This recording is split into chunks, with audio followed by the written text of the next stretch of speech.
Comment bâtir une ville respectueuse de l'environnement et de ses habitants?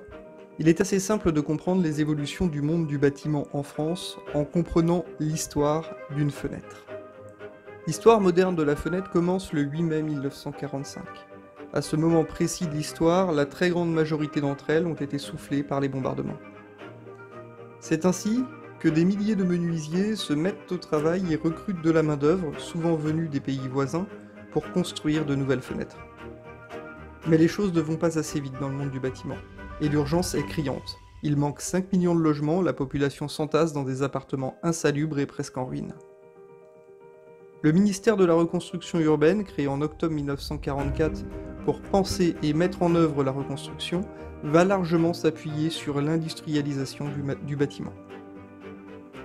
Avant la guerre, une fenêtre était presque entièrement fabriquée par le menuisier, qui allait la poser, le travail du bois, du verre, la pose des quincailleries, puis la pose de la fenêtre sur le bâtiment nécessitait un ensemble de compétences, du temps de travail et donc un artisan qui produisait de la valeur ajoutée. Peu à peu, les profilés en aluminium et en PVC ont remplacé le bois et l'artisan a donc été contraint d'acheter des profilés à des fournisseurs. Pour améliorer l'isolation, le double vitrage est devenu obligatoire. L'artisan a donc dû acheter des vitrages déjà découpés à ses fournisseurs. De nos jours, certaines fenêtres sont livrées aux menuisiers prêts à poser, cadres et fenêtres en un seul bloc. La seule valeur ajoutée de l'artisan est de poser la fenêtre en quelques minutes. C'est l'histoire de la perte de valeur ajoutée pour l'artisan, mais aussi pour le territoire sur lequel il opère.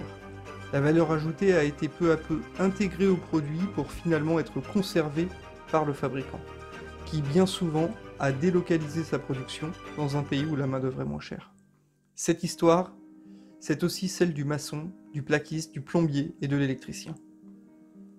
La construction écologique n'est pas, pour le moment, soumise à ce phénomène.